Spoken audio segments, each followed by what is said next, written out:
Hey, welcome back to my channel. In this video, I'm gonna talk about top 5 best external GPU. Starting at number 5. AMD Radeon RX 6800 XT. As a red team alternative to Nvidia's high-end graphics cards, there have been few finer than the RX 6800 XT.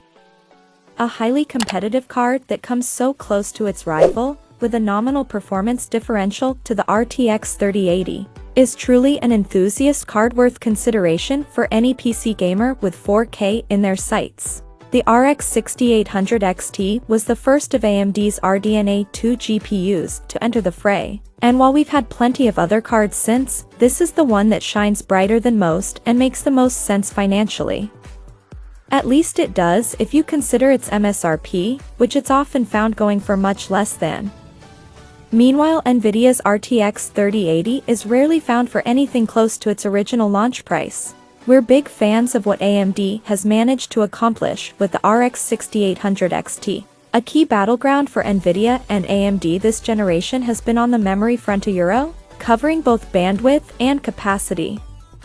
The RX 6800 XT comes with 16GB of GDDR6. Across a 256-bit bus for a total bandwidth of 512GB per second. That means AMD has Nvidia's 10GB RTX 3080 on the ropes in terms of capacity but falls slightly behind in raw bandwidth to the RTX 3080's 760GB per second. Coming at number 4. AMD Radeon RX 6600. It's not been a great few years to buy into PC gaming or build your own machine. However, things are finally improving. Stock can still be hit or miss, but prices have started to become reasonable again. That's far more true of AMD's graphics cards than Nvidia's right now, and no more so than in the budget lineup. The RX 6600 wasn't super impressive to us at launch, considering it asked the same amount of cash as an RTX 3060 12GB, but was often beaten by the Green Team's card. However, it's now much cheaper. It's even cheaper than Nvidia's RTX 3050, which makes it a much smarter buy than both cards. There's always the threat of Nvidia here, as if it ever did drop its prices on the RTX 3060 12GB, it'd be the better pick.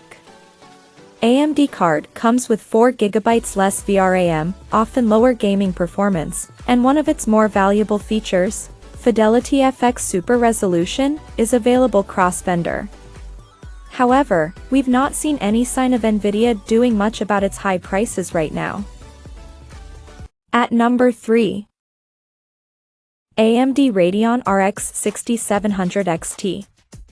There's a certain level of pomp and excitement that comes with every major architectural overhaul, though perhaps we're not giving enough love to what comes after. Those more affordable graphics cards that actually bring that new technology to the masses are just as important, if not more so, to many gamers eyeing up an upgrade. The AMD Radeon RX 6700 XT was the beginning of that journey for RDNA 2, the GPU with the grunt of a next-gen console for under $500. We're not talking the cheapest of chips here. The Radeon RX 6700 XT is still a high-end card by most counts, but its price tag is slipping into the more affordable end of the market by the week, and that's high up on a list of things we absolutely love to see in 2022. There's more to the Radeon RX 6700 XT than a simple halving of silicon from AMD's top chip, the Radeon RX 6900 XT. In some ways, sure, it's a straight slice down the middle. The RX 6700 XT features 40 compute units, for a total of 2,560 RDNA 2 cores, and is equipped with 64 ROPS €, exactly half of the maximum configuration of the Navi 21 Pure Euro, but the card comes with more than its fair share of memory and infinity cache. Number 2 of my list. AMD Radeon RX 6650 XT. AMD's Radeon RX 6600 XT launched with its heart set on toppling Nvidia's RTX 3060 Ti, or get close to it. Sadly, it wasn't quite there at the time, and with a price tag of $379 it became a hard sell. However, AMD later followed up that launch with the RX 6650 XT, which is a moderately faster version of the RX 6600 XT. What's even better than that is nowadays the RX 6650 XT is dramatically cheaper than its Nvidia competition, and well under its MSRP. Hallelujah! So now AMD's RX 6650 XT is by far the better buy than anything it's up against.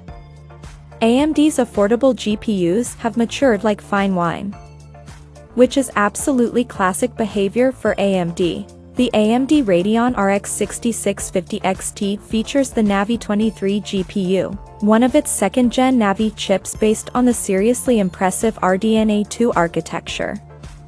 It's another TSMC N7 graphics processor, but the smallest of all the current-gen AMD GPUs. Despite its small scale, though, it packs in more transistors than even the most powerful of the first-generation Navi cards, the Navi 10 chip at the heart of the RX 5700 XT. And number 1. Nvidia GeForce RTX 4090. There's nothing subtle about Nvidia's GeForce RTX 4090 graphics card. It's a hulking great lump of a pixel pusher, and while there are some extra curves added to what could otherwise look like a res pin of the RTX 3090 shroud, it still has that novelty graphics card aesthetic. It looks like some semi-satirical plastic model made up to skewer GPU makers for the ever-increasing size of their cards. But it's no model, and it's no moon. This is the vanguard for the entire RTX 40 series GPU generation and our first taste of the new Ada Lovelace architecture. On the one hand, it's a hell of an introduction to the sort of extreme performance Ada can deliver when given a long leash, and on the other, a slightly tone-deaf release in light of a global economic crisis that makes launching a graphics card for a tight minority of gamers feel a bit off. Check out this video description for latest price and more informations. Thank you for watching this video. Please subscribe and stay tuned.